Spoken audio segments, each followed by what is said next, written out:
centre Jacques Chirac centre la boo xam ne affaire prévention moo taxoon ñu teg ko fii xam nga. prévention ci affaire drogue. d'accord c'est-à-dire dafa doon fexe ba ñi duggagul ci drogue bi ñu bañ cee dugg surtout xale yi léegi niñ ko tabaxee mooy dafa am xam nga France dafa tàmmoon di jàppale Sénégal ci mbiru xeex drogue mais bu ko daan jàppale ci mbiru xeex drogue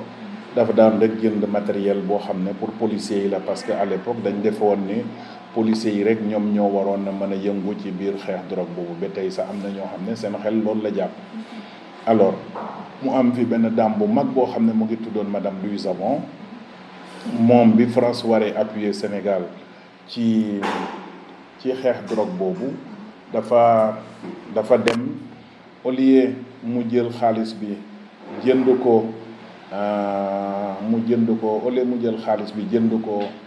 ay livre ak ay matériel pour policiers yi dafa wax ni dafa bëgg a tabax fii Sénégal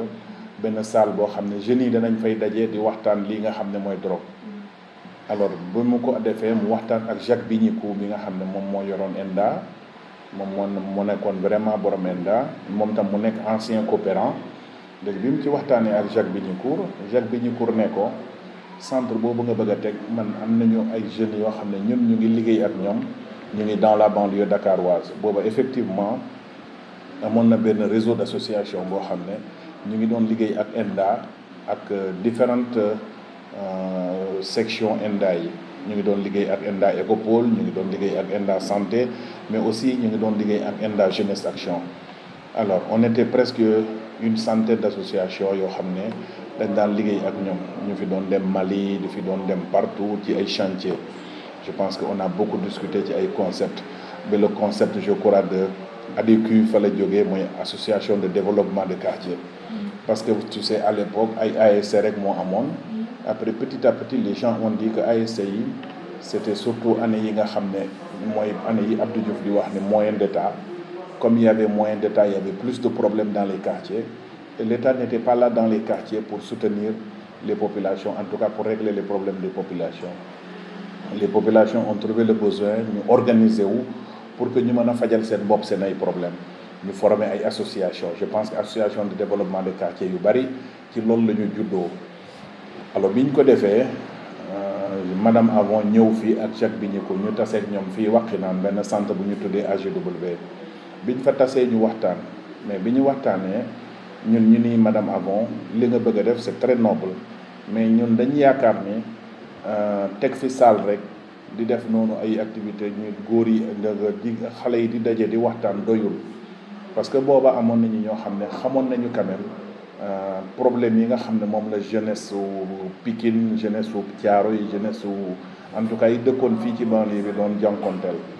parce que nee nañ ko fii jeunesse bi amuñu activité de loisir amuñu cadre foo xam ne danañ fa dem développer seen loisir lu dul camp Thiaroye marché syndicat ak gaaru Thiaroye et foofu camp Thiaroye ak marché syndicat ak gaaru Thiaroye buñ fa demee dañ fay taseeg ñeneen ñoo xam ne ay nit la yoo xam ne dañuy tux yàmba wala ñoom mën nañ leen influencer ba ñoom tam ñu dugg ci loolu donc ñoom ñu yaakaar ne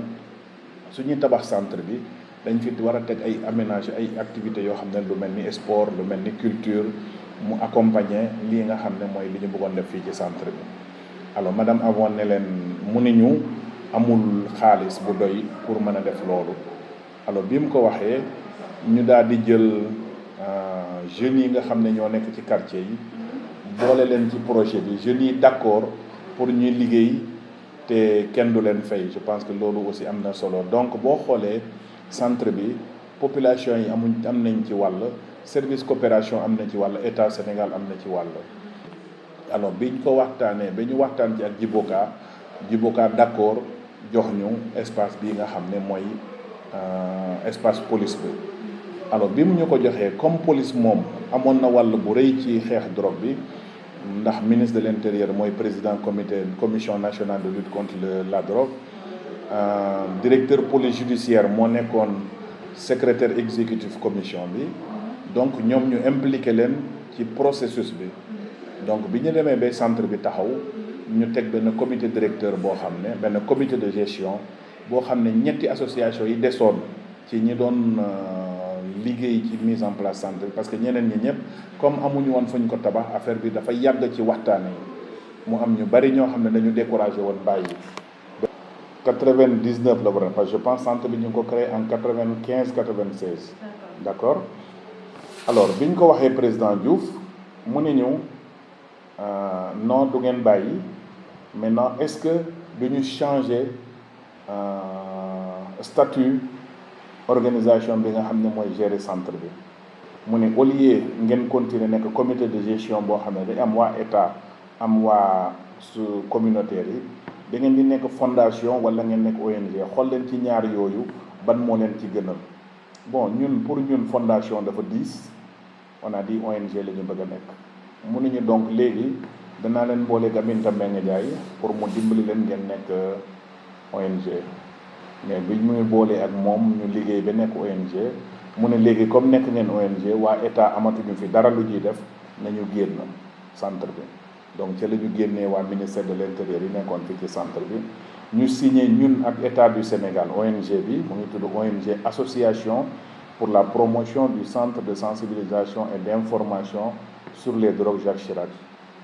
donc ñu génnee ministère bi ONG bi signé bàyyi emphytéotique ak état bi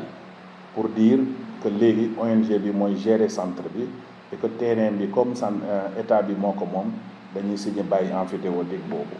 donc président Diouf wax ko Yann Aguila donc ñu commencé moo nekkoon conseiller juridique am ñu liggéey ak moom ci mise en place centre bi léegi bi ñu demee ba ñun ñu jël centre bi di ko gérer ñu ni ce centre là il faudrait que ñu xool nan la ñu mën a def ba centre bi amal apport population bi parce que si tu dis centre de lutte contre les drogues gars yi dañuy am des idées arrêtées par rapport ak centre bi ñu ne léegi centre bi ce qu'on va faire dañuy am projet éducatif boo xam ne dañuy da koy développer ci biir centre bi projet éducatif bi mooy lan mooy on va faire dañuy def de sorte que xale bu fi ñëw mu am savoir-être ak savoir-faire savoir-faire bi mooy lan mooy bu dee day def basket mu nekk basketteur bu mën a basket bu dee day def boxe mu nekk boxeur bu mën a boxe bu dee day def karaté mu nekk karatéka bu mën a karaté pour loolu mën a am dañu dem recruter ji ay entraîneurs yoo xam ne quand même ay entraîneurs yu aay la ñu donc y avait voilà pour ñu mën a former xale yi parce que boo amul entraîneur bu baax du formation bi du nekk formation de qualité donc ñu dem jëli Antoine Marie Mbengue mi nga xam ne c'était un grand boxeur un international c'était même l'entraîneur de la police à l'époque parce que policier la ñu dem débauché ko indi ko pour mu yoral ñu suñu boxing club bi ñu dem jëli waa PBC yi nga xam ne ñoom ñu ngi doon entraîner camp bi indi leen fi pour ñu yoral ñu suñu basket bi mais aussi ñu jëli benn entraîneur karaté boo xam ne mu ngi fi woon mu ngi dëkkoon Daarulaay je crois Pidda jox ko suñu karaté club bi pour mu entraîner leen et au fur et à mesure ñuy dem on s'est rendu compte effectivement que qualité amoon na parce que ñu commencé am ay boxeurs yu aay commencé am ay karatéka yu aay commencé am ay basketteurs yu aay ba ñenn ñi ñu leen di jël ci équipe yi nekk Dakar ci basket bi ñenn ñi ñu leen di jël sélectionner petite catégorie équipe nationale mais boxeurs yi aussi ñu commencé di leen sélectionner pour ñu dem équipe nationale boxe parce que comme combat yi ñu daan gala yi ñu daan tëgg fii Dakar yépp ñoom ñoo ko doon gagné suñu entraîneur aussi à un moment ñu jël ko def ko entraîneur national bu boxe bi donc on a senti que qualité bi commencé na ñëw commencé gis ay résultats aujourd'hui bari na xale yoo xam ne ñu ngi basket équipe nationale ñii ñu ngi expatrié wu ñu bari ñu ngi def la donc on a constaté que l'activité d'occupation parce que au début activité d'occupation rek la quand on a mis la qualité ça commence à devenir des activités de réinsertion et aujourd'hui dans cette banlieue là Dieu sait que ñun li ñuy encadré ci jeunes en 12 mois parce que ñun 12 mois sur 12 la ñuy fonctionner amul benn structure bu koy def dans cette banlieue là donc nous jeunes nombre de jeunes yi ñuy accueillir temps bi ñuy mettre ak jeunes yi amul donc à côté de ça on a mis un projet de savoir-être on a dit ces jeunes là qui sont en tout cas dans les maisons les parents aujourd'hui n'ont pas le temps d'éduquer leurs enfants ce qui fait que aujourd'hui les enfants du ñu am contact bu bari ak seen ay parents parce que parents yi bu ñu jógee dañuy dawi dépense bu ñu ñibbisee guddi la xale bi mu ngi dans la rue wala mu ngi fii ci centre bi donc il faut que ñun ñu dimbali parents yi pour que ñu am projet éducatif boo xam ne dañ koy àndi accompagner xale yi. Donc ñu jël suñu animateur former leen d'abord à l'écoute, parce que pour nga mën a dimbali nit bu am problème il faut nga mën ko déglu, mën a xam problème yi mu am, ba pare boo xamee problème yi mu am il faut nga xam noo koy dimbalee. Donc mu am benn centre bu nekk Côte d'Ivoire boo xam ne loolu mooy spécialité am. ENDA Jeunesse Action dimbali ñu ba ñu am formation boo xam ne vraiment def nañ ko ak ñoom pour ñu former ñu suñu animateur. Donc centre bi commencé di liggéey aussi bien ci yar xale yi ak ci di leen sensibiliser, di leen former pour réinsertion par le sport. Beneen affaire bi ñu def mooy comme xale yi boo leen yoree fii du ñëpp ay réussir ci sport, bari woon na ci ñoo xam ne déperdition la par rapport au sport. Donc nekk dañ fi di fi fréquenter seen jàng demeewul noonu, parce que tu sais déperdition scolaire bi dafa élevé fii au niveau de la banlieue, mais aussi réussir ñu ci sport. Li ñu def mooy dañ leen jëloon di leen placer ci atelier yi, donc ñu leen di jàngal métier. Aujourd'hui bari na ñoo xam ne tey ñu ngi yor seen kër nekk tailleur, ñu ngi yor seen kër nekk menuisier, ñu ngi yor seen kër nekk ay menuisier métallique, ñoo xam ne aujourd'hui c'est grâce à centre bi moo tax ñu am loolu nga xam ne mooy seen liggéey. Je pense que yooyu ay éléments la yoo xam ne quand même am na solo. Li tax Jacques Chirac je pense que xam nga dama waxoon ni service coopération moo tabax centre bi. Alors bi service coopération tabaxee centre bi booba ministre de la coopération mu nekkoon koo xam ne il était très intéressé par ce qui se passait ici, parce que bi madame Avon defee loolu c'était inédit, parce que France musul appuyer en matière de lutte contre les drogues, musul appuyer lu mel nii. C'était la première fois mu def ko, et peut-être ça est-ce que defaat na ko, defe naa defaatu ko. Attends, c'était vraiment quelque chose d'inédit. Alors coow li bari ci France, ñu ne centre bi les jeunes yi nga xam ne ñoom ñoo nekk ci centre bi ñu tabax en France au Sénégal jeunes yi fa nekk, centre bi ñu tabax Sénégal jeunes yi fa nekk, ba Jacques Chirac mu dégg coow loolu yëpp. Alors Jacques Chirac benn année bi muy ñëw visite Sénégal, booba Mali la jaaree, après mu ñëw Sénégal, mu ne président Diouf ci programme bi may am ak yow, programme bi may am au Sénégal, dama bëgg nga boole ci ñu visiter ji les jeunes qui sont à Thiaroye, noonu lañ ñu daan wooye moom, les jeunes de Thiaroye. Alors bi mu fi ñëwee ñu ñëw fii, on les a reçus dans cette grande salle là bi nekk fële ci bâtiment bu mag bi. Alors bi ñu leen fa recevoir, on a discuté pendant 2 heures. Je me rappelle bi ñu discuté ba ñu war a tas, président Diouf ne je me plais tellement à discuter avec vous que bu ma xamoon ni nii lay demee du ma prévoir beneen étape bi nga xam ne war nañ fa dem, kon toute l'après-midi kon fii lañ ko doon passé. Et je pense que ce fut des moments quand même très forts. Et Chirac aussi bi mu fiy jógee dafa ñu wax ni may nañu 6 bourses, may nañu 6 voyages pour ñu mën a dem en France découvrir expérience centre yi nekk foofu. Donc bi ñu demee foofu on a senti que c'était un président qui a fait beaucoup de choses pour nous, parce que bi mu fi jógee aussi il y a une bonne publicité ci centre bi. Je me rappelle am na benn télévision italienne bu tudd Rai dafa def ay émissions yu bari ci centre bi. Donc ça nous a permis tout de suite ñëpp xam ñu au Sénégal, tout de suite ñëpp xam ñu dans le monde.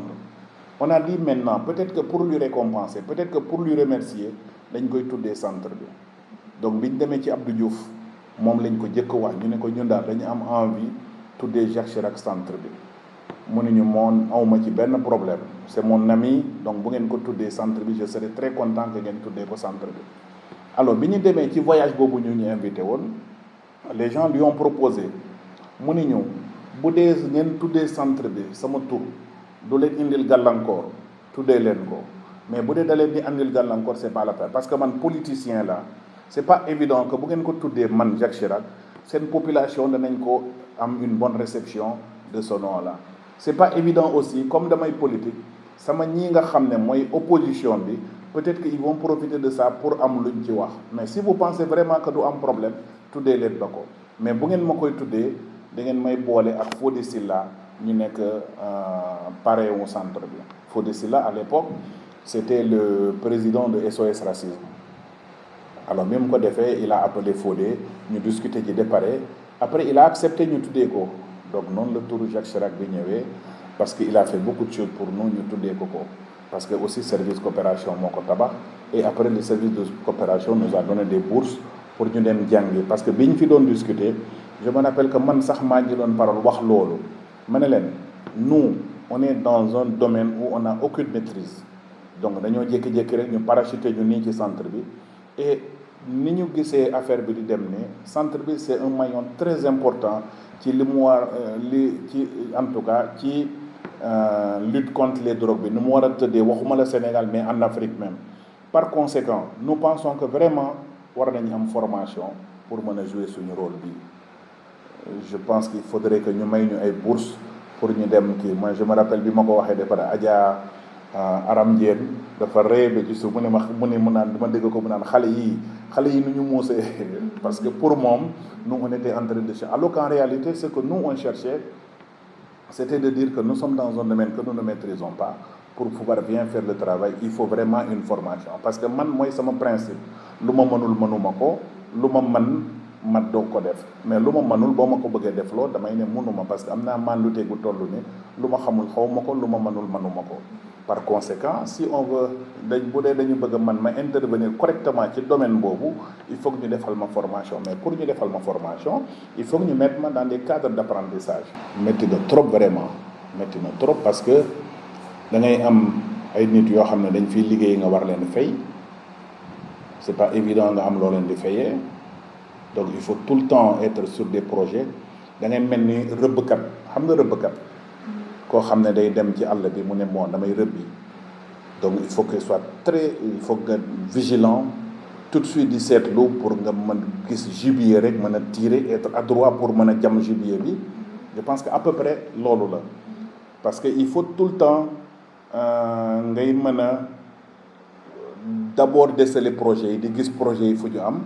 mais aussi booy soumissionner il faut de la qualité pour que ñu mën la jël jox la projet yi parce que à partir de ces projets là ca la ñuy amee xaalis boo xam ne ca la ñuy def activité mais aussi ca la ñuy amee xaalis boo xam ne ca la ñuy fayee nit ñi am na benn année il y a très longtemps de cela je pense que président Diouf moo nekkoon au pouvoir quand on est allé le voir ba wax ko suñu jafe-jafe yi ñu amoon mu ne ñu dinaa leen boole ak Tall booba Abdou Aziz Tall defe naa moo nekkoon LONASE mu ne ñu danaa leen boole ak Abdou Aziz pour que mu mën leen jox subvention alors ñu toog fi ba mu yàgg benn jour Abdou Aziz Tall wooñu mu ne ñu demain matin ñëw leen pour ma jox leen subvention defe naa bi ma demee le discours que j'ai tenu devant Abdou Aziz Tall c'était de lui dire c'est la première fois organisation bu dëkk Sénégal di ñu appuyer mais ñëpp ñu daan appuyer c'était des gens de l'extérieur donc kenn mësuñu appuyer koo xam ne à l'époque là ku dëkk Sénégal et que peut-être président Diouf da koo seetaan après président Diouf woowaat ñu mu ne ñëw dama leen di boole ak premier ministre pour mu jox leen subvention je pense que la première subvention nous l'avons eu comme ça après je pense booba Habib Thiam suma jiw moom moo nekkoon premier ministre mu jox ñu subvention après bi ñu fa delloo ñu ne ko dañu bëgg a monter benn cellule à Saint-Louis dañu bëgg a sa jabar nekk marraine bi et que dañu bëgg a mu may ñu xaalis boo xam ne moom la ñuy dimbalee suñu cellule bi alors quand je lui disais ça je lui ai dit ñun mënoon nañu bind directement sa jabar pour laaj ko mais xam naa ni suñ la ko waxee yow soo ko waxee danañ ñu appuyer voilà comment je lui ai dit ça au président bi may tontu daf ma ne li nga wax dëgg la parce que man su ma ko waxee dana leen ko jox ndax man borom këram laa voilà ce qu'il m'a dit et je pense c'est quand même quelqu'un avec qui bu ñu daan échanger ak moom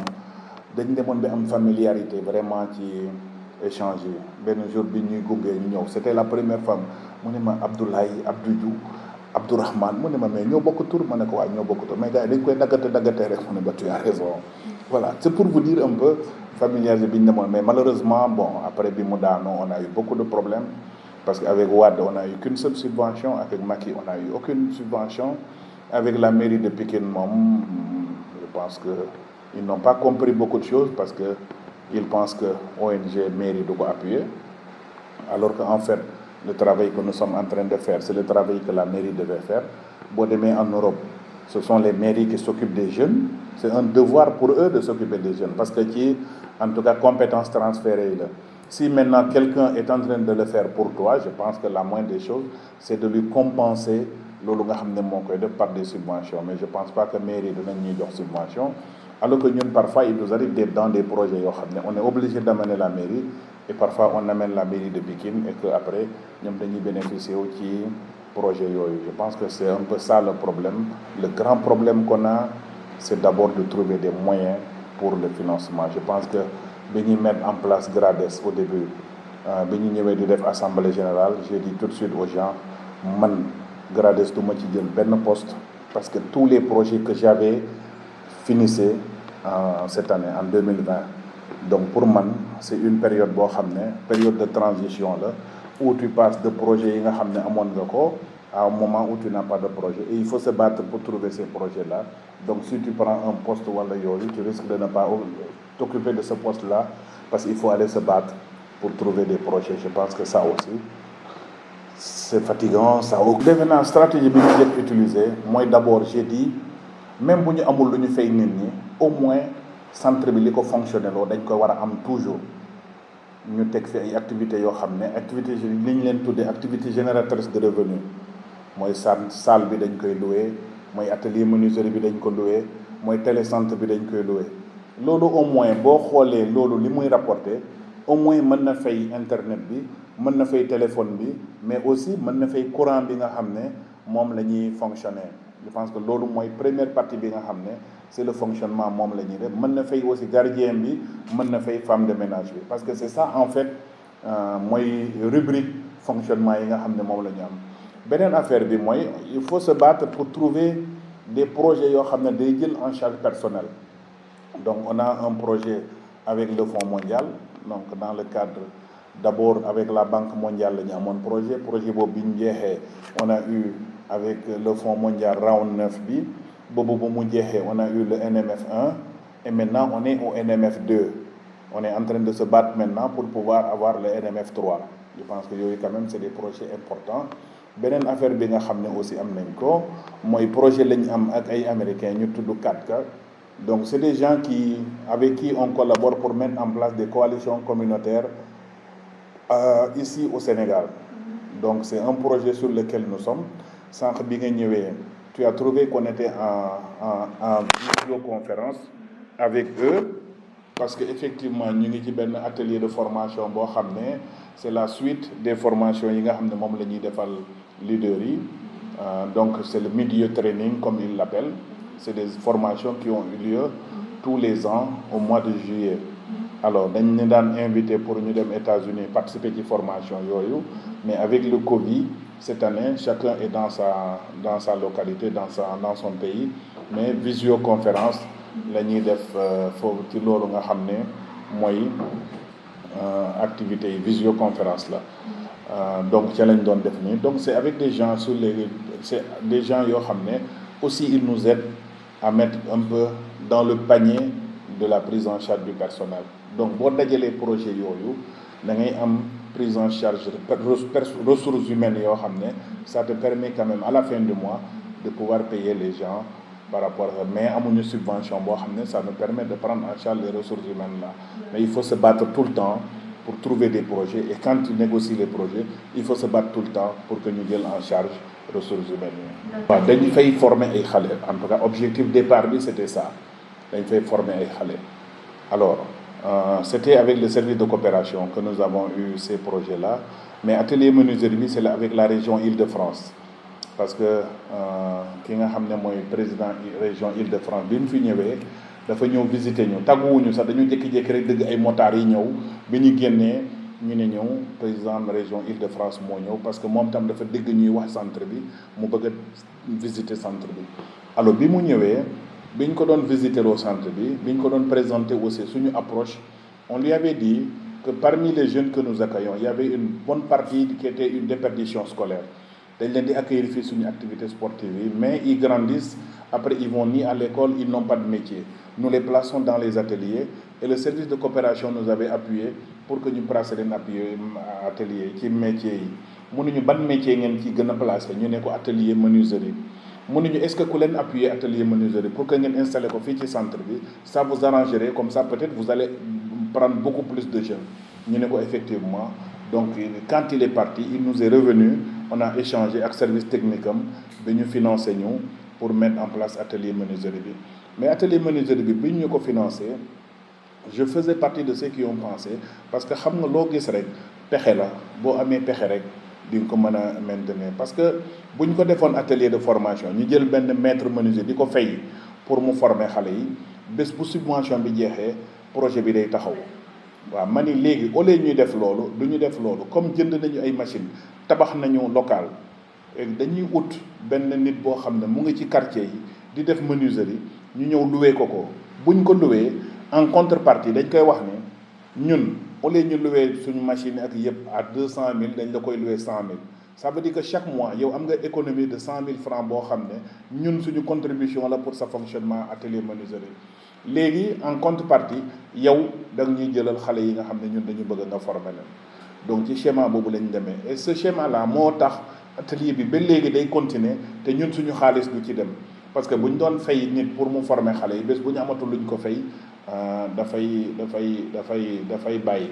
donc au lieu mu nekk formation production moi j'ai dit nañ ko def production formation et je pense que ça nous a vraiment aidé à maintenir cet atelier là c'est la même chose aussi ak fii nga xam ne mooy fii service su defar machine ordinateur yi nekk parce que aussi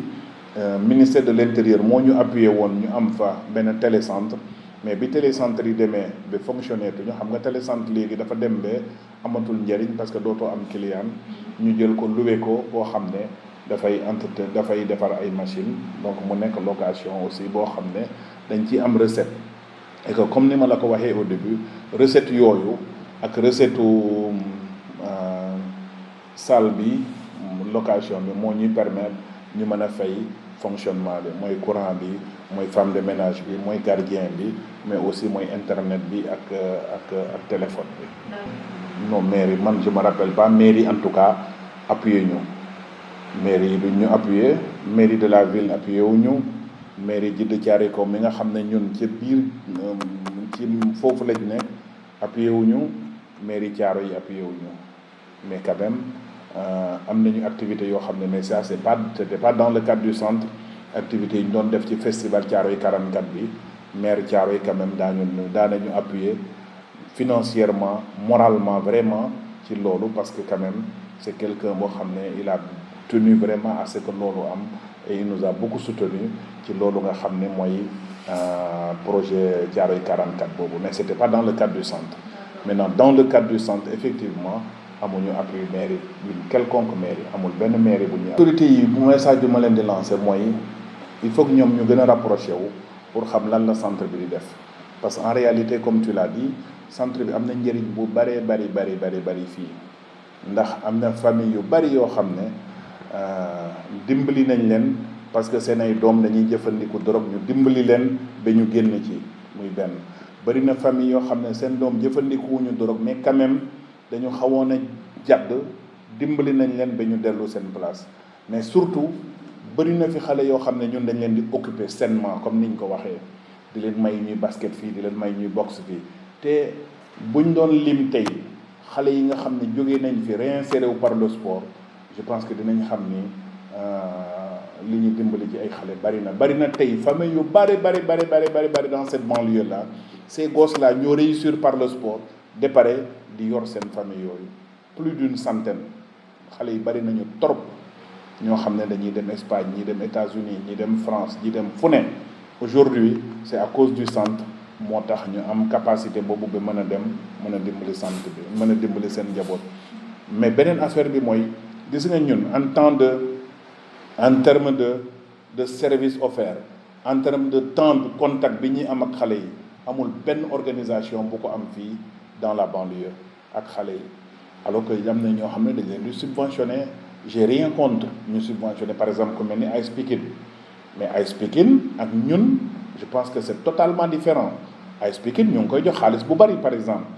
ñu ngi jox aussi yeneen ASC yi mais ñun kenn du ñu jox xaalis alors que ñun li ñuy def c'est mon avis moo gën a xale yi ñuy encadré ñoo gën a bari temps bi ñuy encadré xale yi moo gën a bari mais ñun on n'est pas une structure boo xam ne à but lucratif la ñu ñun structure à but non lucratif la ñu du ñu SA alors ces enfants-là que nous encadrons nous ay résultats yu palpables lañ ci am mais les mairies ne comprennent pas que rôle ñoom bi ñu waroon def ñun moom la ñuy def beneen message bi nga xam ne bëgg naa ko lancer c'est de dire que pour man gëmuma ni état wala mairie mën na développer réew gëmatuma ko li ma gëm mooy communauté bi moo mën a organiser wu ku nekk développer sa gox bu ñu additionner développement yooyu yëpp ñu mën a développer réew mi c'est en ce sens que bi ñu waxee ni dañuy créer GRADES dama ci sawaroon parce que pour man GRADES am na rôle bu am solo boo xam ne mënoon na ko jouer ci développement Thiaroye yi parce que effectivement mairie bi day am limite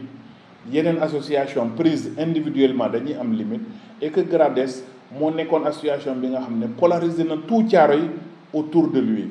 et que par conséquent bu defee tuuti rek je pense que mën na indi lu bari loo xam ne dana ko mën a apporter population Thiaroye dana ko mën a apporter askan Thiaroye donc